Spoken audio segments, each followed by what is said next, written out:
So with the nose cam project coming to an end, it gives me a chance to concentrate on something else that I had in mind. Whilst driving the low cost out on the few journeys that I've been on, it's obvious that under heavy braking I've got a bit of a pull on the passenger side calipers. I think it's sticking. And when I was building the low cost many years ago, I kept my eye out for many spares that might come out, aware that some of these spares might get a little bit rare. So I came across a set of Cortina stub axles. So I've got the actual stub axle, the disc, and these calipers were originally on those. I did let somebody else have these calipers, probably around about 5 or 6 years ago. He was going to be restoring a Marlin kit car, I believe, so I gave him the calipers to use. The idea was he would give me back the old ones, and he thought these would be better. I wasn't sure of these other ones. Unfortunately, his project didn't come to fruition, so these come back to me sometime later on, and they've just been stuck in one of the damp garages spaces that I've got. So now's the time to have a go at trying to refurbish these. I did obviously bleed out the original kit car when I went for building it a little while ago prior to MOT. Seemed to be okay. Cleaned up the original red heat resistant paint on the calipers, and they look okay, but they don't look anywhere near as nice as the actual the rear drums that I powder coated. So what I did on the previous calipers when I rebuilt them, when I built the car originally, was I took the pistons out, never really taken calipers apart before, done all the seals, cleaned them all up as best I could at the time, and they've worked pretty well, and they seem to be okay, but there's something sort of sticky going on.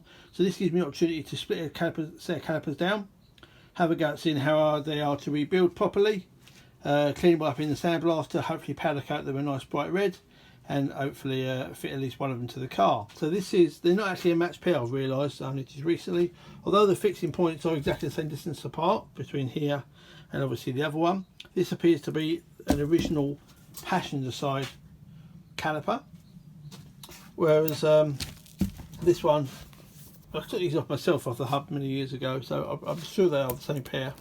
It's different, as you can see. It's got different sort of markings on it, so it's obviously an aftermarket one. It's to take the same size pads, but this is predominantly the one I wanted to use anyway, but I'm going to try and get the pair done. It was always the intention to have them ready in case I need them any time anyway, so it's another thing to get done, and a little bit more practice for me doing the powder coating than using the sandblasting. So let's see how they come apart. They obviously are quite rusty, so I might do a bit of a soaking first of all.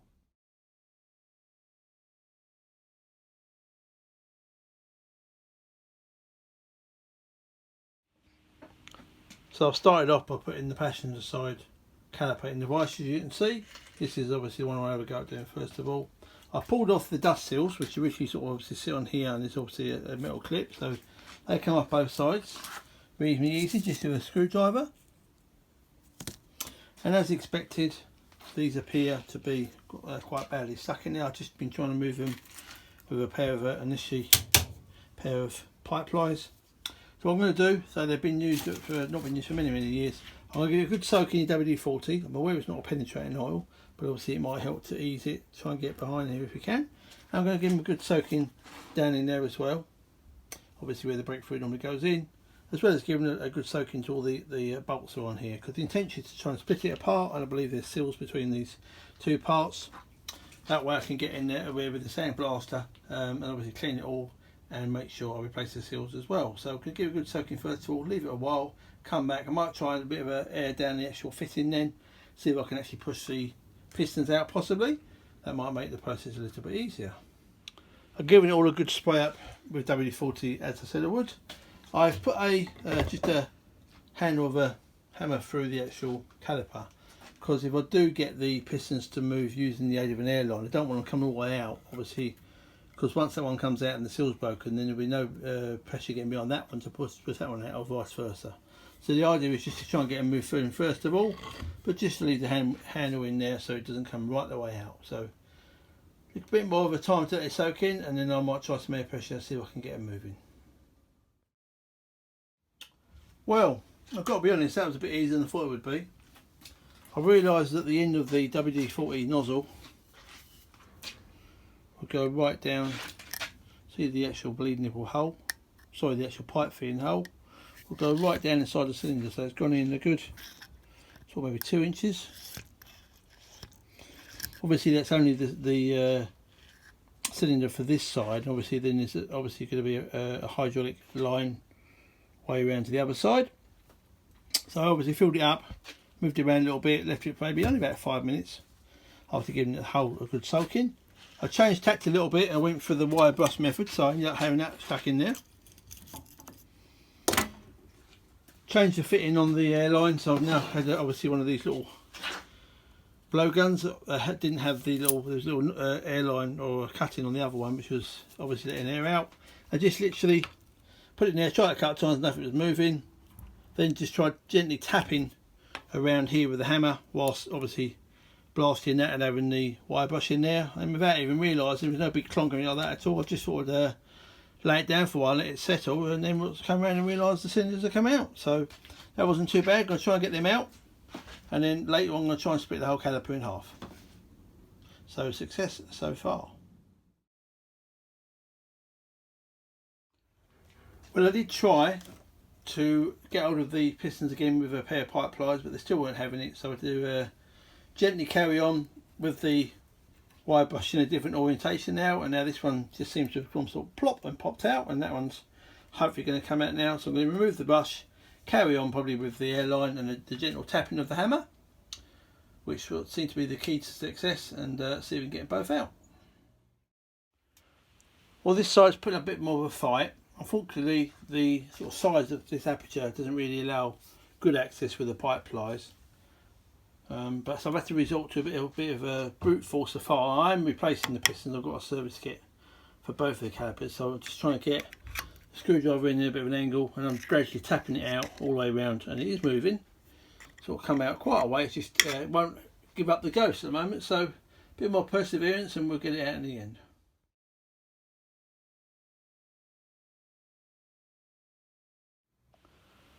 So with some gentle light tapping with the screwdriver, I've eventually got this one out. As you can see, there's quite a lot of rust in the back of it. This was the first one that came out. And obviously the seals and the springs. And as you can see, there's quite a lot of debris, general rust in there. I'm hoping once I get all that out and look at the actual cylinder wall, it'll be okay. And it's worth me carrying on. Well, with a bit more spraying of the WD-40 screwdriver in there to get most of the crap out that's stuck in the corner, I've got it a little bit clearer, or cleaner should I say. You can see there's a rubber seal that goes around the inside of the cylinder there. That's what actually creates the hydraulic seal. Obviously there's a little bit of surface rust on the outside of the seal, which I hope to get rid of some of that, but obviously it's actually the seal that does the sealing, obviously by name, so that's where you that's the bit that's got to be in good condition. So you can just pick out the seal with a little bit of a toothpick sort of idea. So I'm going to go picking it out with that in a minute, both of these, and then if they come out okay, I might bite the bullet and try and split it in half, and it should be a lot easier to clean up then as well. Right, that was a little bit worrying, just trying to get ease these bolts undone. For some strange reason the outside ones here and here are 14s and these are 15s. Obviously, as I said, it's had loads of spraying up of lubricant up to now. Got the adjustable ratchet out with the sockets, and they were moving well, all of them are moving a little bit. They just didn't feel that good. It felt like they were going to shear off, so I just moved them sort of back a turn, up and forward a little bit each time. Just moved a little bit more backwards and forwards, just to ease it out, and they all seem to come out loose now. So you're literally going to join me. I obviously realise it's loose, so that was one saviour. So you're going to join me taking this apart. So the outside ones, or these first ones without the weight, are the 14s, and these are the 15s. So I'm going to lay them all down in a reasonable order if I can. They appear to be the same length. Try and hold the camera while I take it apart and see what we find inside.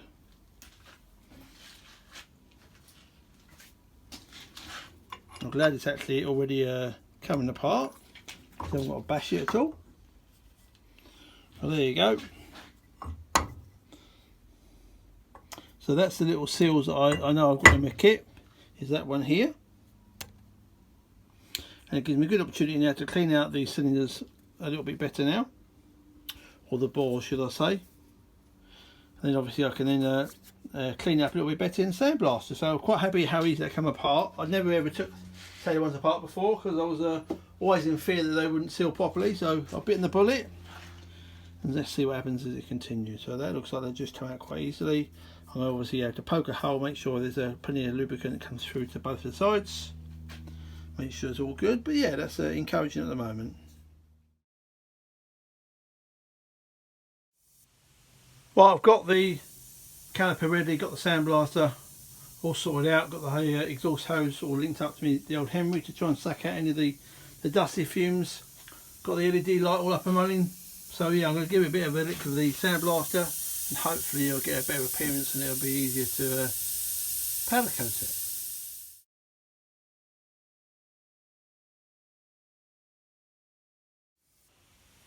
Well, all going well at the moment.